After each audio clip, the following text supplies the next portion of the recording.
guys, and welcome to another Catholic Bible review. Today I wanted to do a little bit of a walkthrough of the Great Adventure Bible, which is put out through Ascension Press, and I'm sure you've seen this around. They had kind of a media blitz a while back where it seemed like every Catholic YouTuber had one of these and was doing a review. So I have been using this as my daily Bible since, probably mid-January into February. So I've had a lot of time to really get hands-on with it, and I am somebody who marks my Bible. I'm not particularly gentle with my Bibles, so I think this is going to give you a good idea of how it's going to stand up to some heavy daily use. As you can see, I've kept the box. I have actually managed to put it back in the box after using, which is kind of rare for me. Typically, I'm the one who just kind of leaves it out on the table where anybody can get to it, but I have a toddler in my house who has sticky fingers, so this one I've actually put up, and it's the Bible itself is $60, which with the budget I'm on is a significant expense for a Bible.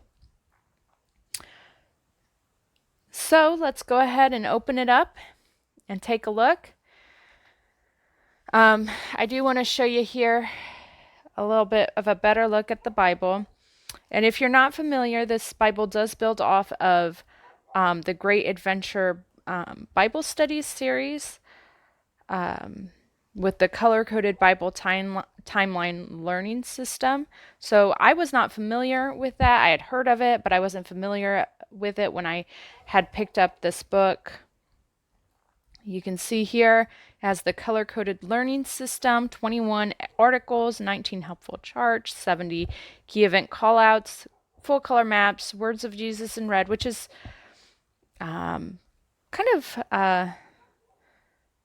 apparently it's kind of controversial in the Bible community. I never realized that, but this one does have the words of Jesus in red. It has this alpha cowhide cover and 2 ribbon markers. And here you can see these here are talking about some of the divisions they make through this learning system they were talking about. I'll let you take a look at that if you want to pause it and read about it. All right. So we'll go ahead and open up the Bible here. Okay, and here's what my Bible looks like in the box. You can see it's got this embossing here on the front with the Great Adventure compass design with Holy Bible in gold here. The one thing you might be interested in, I would assume would make it impossible or difficult to get any imprinting done. So if you're somebody who might want their name or maybe a phrase, embossed in gold like this on the cover, typically you see it down here in this corner, and that just, I would imagine, would not be possible with this particular Bible. Let's go ahead and pull it out. Move the box out of the way.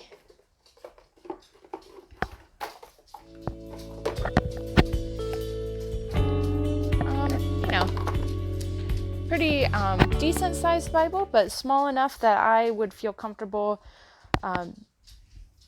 carrying it around with me. The cover here it's really nice. It just feels really great in the hand. It's flexible. I'm sure some of you guys are cringing out there right now the way I'm handling this. It is flexible, but also feels durable. Very soft, not stiff at all. And it has this really nice spine.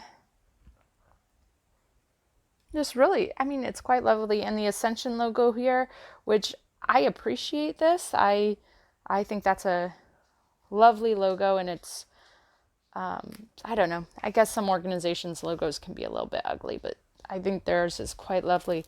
You can see on the side here, that it does have the different books of the Bible tabbed out for you. And they are color-coded according to the Great Adventure timeline, which we will get into. You can see the ribbons here. Now, as far as the ribbons go, I do like having ribbons in my Bible, and I do like that this has 2 of them, so I can keep track of the different locations I'm reading. I actually read in 3 different spots, so I have my Psalms marked here with a tab. But you can see that these have started fraying, which is just a pet peeve of mine. The red doesn't have it as bad, but the yellow has started to go. And I know if I don't do something about that soon, it's just going to get worse and worse. Let's go ahead and let me tug these down. This is supposed to come with a sewn and glued binding. So you can see here looking in, it looks glued. It looks like those threads are pretty much decoration. But I can tell you, if we open it up, which by the way, this end paper, I love it. I love the feeling and the texture on it. It feels smooth and just wonderful. We have the presented to page. Look here.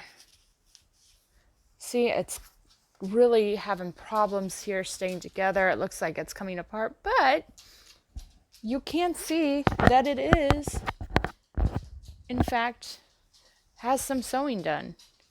Whereas I was really thinking it was just pure glue, but I mean, I wish I couldn't see that. I'm a little disappointed that it's starting to come apart in that way, but it does show you it's sewn, I guess. So let's go ahead and open it up, and you can see more presentation information here. And one thing I have to say they did very well in this Bible is just the design elements. I think their fonts and their layouts and their colors that they use make this a very enjoyable Bible to have in the hand. Now, this Bible does use the Revised Standard Version Second Catholic Edition. So that's going to be, it's going to have some revisions. For example, old archaic language is going to be taken out, whereas the original RSV CE had the these and thous when the individual was speaking to God, and that's been removed. You have the introduction to the RSV here.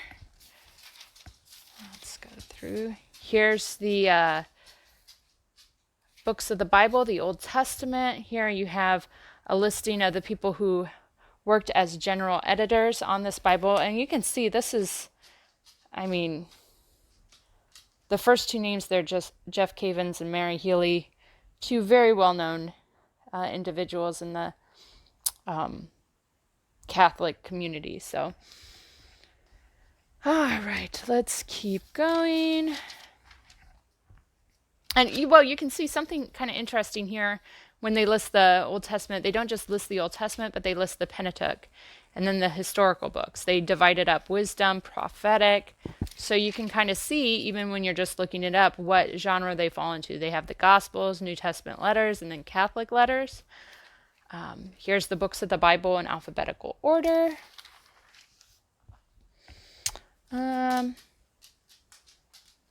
Here it tells you what deuterocanonical books are included. Let me see if I can zoom in so you can see that a little better. There we go. So you can see which is included. It lists here if it's not included or is. Here's your abbreviations, and here's the index of charts, maps, and key events. So you can see it has several great articles here, and the foreword, the introduction to the Bible, how to interpret the Bible, Lectio Divina, which is, these articles are actually really good. I actually read through all of these, and I typically don't do that with all the Bibles that I get, but these have all been really good. And then these ones here, this is the Bible Timeline period articles. So this is going to be this historical eras that these colors signify. So you have the early world, which is the first part of Genesis, and then the patriarchs, the second half, Egypt and the Exodus, desert wanderings, which would be Numbers, conquest and Judges, Joshua, Judges, 1 Samuel 1 through 8, then the royal kingdom, divided kingdom, exile, return, Maccabean revolt, messianic fulfillment, and the church. Then you have the major covenants, and this is the other way it's divided up. And these are signified with the articles, and then they also have a symbol that goes with them. The covenants at creation, then with Noah, then with Abraham, then with Israel through Moses, the covenant with David, and then the new covenant. And then lastly, you have your charts with your narrative and supplemental books. Let's see, am I getting off the screen? There I am. Let's see, those charts and supplemental materials, the reading plan, your maps, the key events, which I believe there's 72 of spread throughout the scripture. And then we're into the articles themselves. So that gives you a good idea of what's going to be throughout the Bible, what it provides. It's really, I think, it does a great job of providing a lot of help to assist you in reading. But when you are actually in the scripture, there's not a lot of notes to interrupt you so that you can read through and get a good flow once you've read that introductory article to that time period or to that covenant. And I'll kind of show you what I mean by that as we move along. So here's the introduction. And if you're curious, you can see the markings that I've made here. And these are just with a ballpoint pen. It was with one of those multi-color pens that have the multi-clicks on it, which I think one of my children has currently absconded with, but I had just picked it up at the Dollar Tree. So very cheap, but marks well. And you can see that this, I mean, it really takes marking well with very minimal ghosting. So, I mean, if you're a person who marks up your scripture, I would definitely recommend that you try this out. You can see here it talks about those 12 periods and it marks them with the color, and it explains that each color is kind of a mnemonic device. So you have the earthly world is turquoise, which is the color of the early world, is turquoise, the color of the earth viewed from space. Burgundy for God's blood covenant with Abraham, red for the Red Sea. It's actually really helpful. And now the other part of this Bible timeline plan is that he also has narrowed the books of the Bible down to the bare minimum to learn the narrative arc of Scripture, the narrative of salvation history. And he's narrowed it down to these 14 books. And what he suggests is reading through these 14 books first with the help articles so that you grasp the different covenants and stages in the history of the Bible. And then knowing that, you can go back and read the rest of the Bible. And depending on what book you're on, you can look at the tab and the color and understand where you are in the larger picture of history. So, let's see. Let's find one. What would that one be?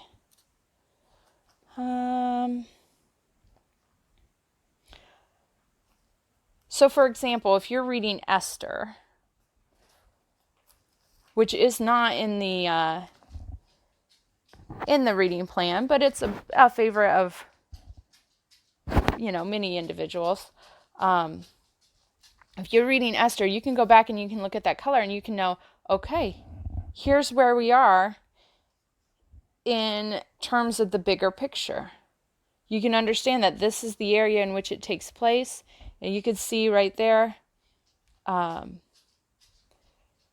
me pull it up. Esther saves her people, key event 51. So it just helps it put it into that bigger perspective. Let me go back. Let's see. Find where we were. So yeah, so that's what he recommends doing. And I'm finding it really helpful so far. I'm not following this exact reading plan that he's laid out, which is right here. It's a 3-month reading plan that just goes straight through, because I prefer to read the Old Testament and the New Testament at the same time. So I'm kind of jumping kind of back and forth. So hopefully I'll maybe even get through it all quicker. And plus, sometimes I just get bored, so I'll read a one-off book just to break it up a little bit. But I am following it. So far, I have gotten through Genesis, Exodus, started into Numbers, so which means I skipped Leviticus, which I'm quite honestly okay with right now. I will go back and read it at some point, because I do want to read the whole Bible this year, but right now I'm okay with that. So that gives you an idea of what he's of his plan. And here's a nice chart that shows those narrative and supplemental books all laid out with the color coding, the timeline, and showing you where each one fits.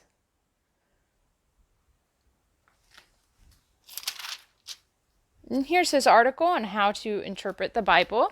And this is fantastic especially for Catholics. I think this is it's fairly comprehensive for how short it is, and he just really boils it down very, very clearly and easily. And you can see, let me zoom in here if you're interested, those markings are actually done with the Pilot Frixion pens right here, which are erasable highlighters, which work phenomenally on this Bible. They don't, I mean, you can see I'll flip it over. I mean, it's not showing through at all. And I have both the light and I also have the pastel ones. And I've used both on this Bible, and I've had no issues whatsoever. The only thing that I do recommend is sometimes they go on a little juicy. So I keep either a tissue or a Q-tip with me. I swipe the highlighter, then I swipe it with the Q-tip or with the tissue going the opposite way that I had pulled it. So it gets rid of that little pool of ink at the end. So I definitely would recommend that. I have also tried the zebra mild liners, but I have not had as much success. Why isn't that focusing? I have not had as much success with these. They show through a lot more than the Frixion. Okay, so this video is really getting long. Practical steps, and then Lectio Divina. Also really good read, very interesting. And then it starts in on the Old Testament. And here you can see what those historical introductions look like. They have the color, the timeline, a really lovely piece of art, and then they walk you through, they give a summary, then they walk you through step by step through the narrative of this era, and then they tell you about the significance.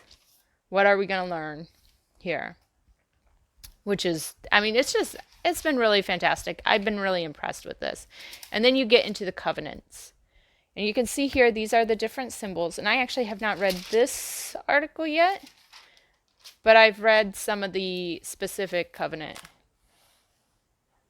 articles. And here you can see that covenant structure of salvation history. So each one they show, you have the sign, the mediator, and the form, which he calls the family form. So we start with Adam as the mediator of one holy couple, Noah, the mediator of one holy family, Abraham, the mediator of one holy tribe, Moses, mediator of one holy nation, David, mediator of one holy kingdom, and Jesus, who is the mediator of the one holy Catholic and Apostolic Church. So that gives you an idea of what it's going to look like. And here's one of the specific covenant layouts here that you can see. And I'll show you, let's see, there's a couple, here's a key event bracket if you're curious to what that looks like. I find them a little, it's nice to see in the overarching structure. When I run into them while I'm reading the text, it just seems kind of redundant because it's just a very basic, this is what happened and why it matters. But it's like very, very simple. But it's good. In terms of the overall structure, it's good. It's just every time I run into it in the text, it's just kind of, yeah. So you can read that and see maybe what I'm talking about. Okay, let's see.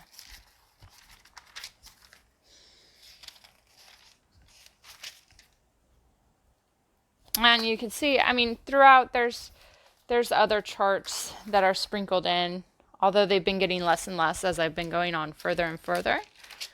If you want to see the pilot friction, this is kind of what it looks like if you don't wipe it off. It gets very opaque and kind of splotchy.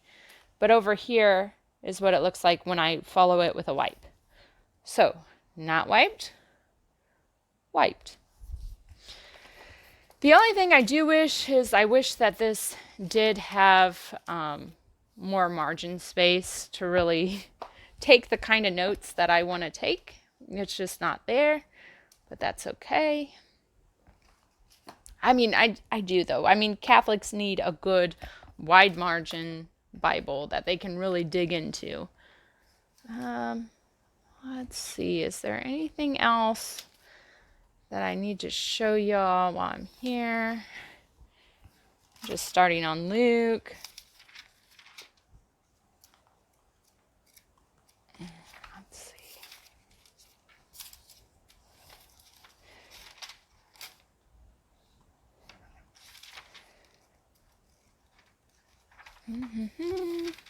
Here's the maps, which are, I mean, they're nice. I typically don't consult maps that often, but I mean, they're nice for what they are. You have quite a few of them here.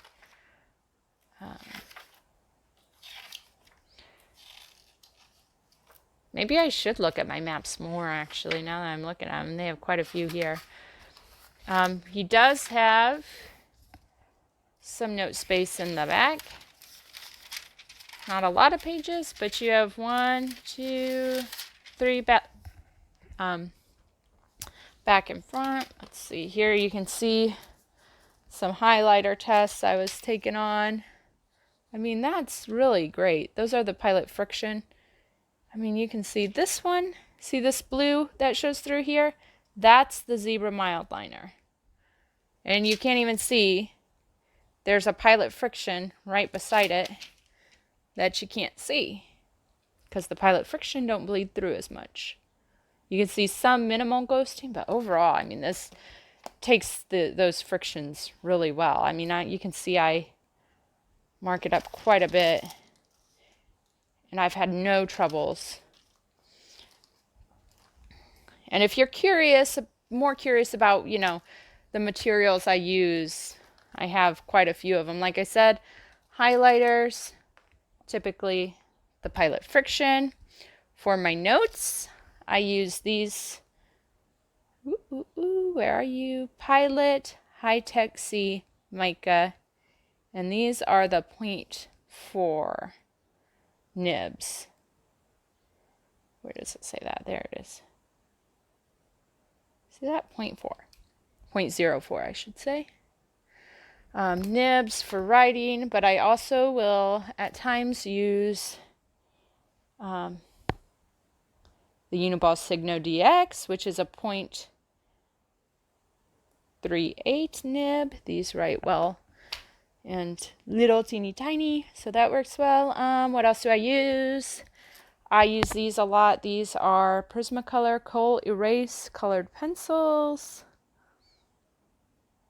They are erasable. They erase pretty well most of the time, depending on how aggressively I'm pushing down on them. So that's what I use pretty much to mark if you're interested. So that was my look at the Ascension Press Great Adventure Bible. I really like it. I love the feeling of it in my hand. I think like the font choices that they've used, like not only in the main scripture, but also for, where'd it go? For these covenant articles and their historical layouts.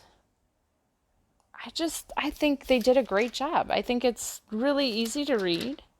And not just easy to read, but pleasant to read even. The only thing, like I said, do you hear that crunchy noise? I'm just not sure about this binding. This little thing here has me really nervous, and I'm not sure if it's something I did to make that happen. I tried to do the thing where you open the back first and then the front first, and so you break it in without breaking it, but I apparently did not succeed in that. Can you see it? Yeah, there you go. So that's got me kind of worried. And like I said, the ribbons are a little subpar if they're fraying already. And you can see pretty easily where I've read and been marking up versus the parts I haven't really dug into very much. So if you have any questions, go ahead and drop them in the comments below. I know these videos are kind of rambly. I just film them on the fly when I have time without the kids. And you can see, I mean, look at this. See where that's coming up? I don't know. I mean, so I guess in the end, I feel like it's a $60 Bible. I believe $60 is how much I paid for it. And I feel like for that much, this kind of thing should not be happening. What is it? 3-4 months into regular use. Same thing with this sort of thing. I think that should not be happening. I hope, sorry about that. I really hope they maybe release a second edition that has some of those issues cleared up. I don't know if they could do like a genuine leather edition, or if, like I said, maybe that's my fault. Maybe I'm not storing it well enough, and maybe I'm just the kind of person who would do better with a hardback. Honestly, maybe I need that extra durability. Or a Bible cover. I guess I could get a Bible cover for it. But at $60, I don't really want to throw out that extra money for a cover, So, I don't know. Maybe the second, if they do another edition with maybe a hardback or some other kind of cover, that would be nice with maybe some different kind of binding. I don't know that if you do if it's a well done sewn binding, I'm not sure that you need the glue on top of that.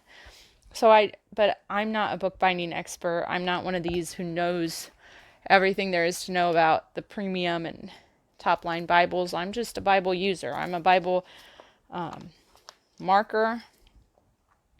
I write in it a lot. So it's important that it holds up for me. I don't know. In the end, it's hard because I love the Bible and I love the content that it provides. I love the fact that it's not one of those Bibles, like one of the really heavy study Bibles where you have the commentary built in and every other verse, there's another paragraph to read. For me and my attention span, that's just too much. But with this one, I can read and really get into the articles, take notes on those introductory articles. And then I have an idea of what to look out for in that book in that era, so that I can actually set up a unique marking system just for that covenant or that period of time in history. But could I give it, like if I was giving it 5 stars, could I give it 5 stars with the cover wearing out like it is on the corners? And the binding doing what it's doing, the ribbons coming loose at $60, I don't know if I could. Maybe at $40, I would probably be more understanding of that. If I could get this Bible for between $30 and $40, or even between $30 and $50, I'd probably be kind of more forgiving. But when we're going up into the $60 range, and I don't know, I think those should not be happening this early on in the year. So I don't know. People love this Bible, and I do too. I'm just not sure the casing is correct. Even though I love the design, I love this pattern here. I think it's really nice. The gold lettering is phenomenal. The side looks gorgeous. I love the blue color. I love the feel of it. I don't know. I guess I'm half and half. Would I buy it again? That's a hard question that I don't know I can fully answer. Yeah, probably I would. Probably I would, yeah. Because the reading experience is just so phenomenal with the font and the color and the overarching layout. So I probably would buy it again. But if that's something important to you to know about the wearing out and the ribbons and the spine, I mean, you might come to a different conclusion. So, well, thank you for watching. I know this video has kind of gone on, and that's what I get for going forward without a script, but hopefully it gives you a good idea of what to look for. This is just a pure review and a presentation of my experience. I purchased this with my own money. I did not get it from any company. So I'm being honest. Let me know what you think. I love hearing from you guys, and if you like what I'm doing here, please like, subscribe, comment, share, so that I can do more. And thank you.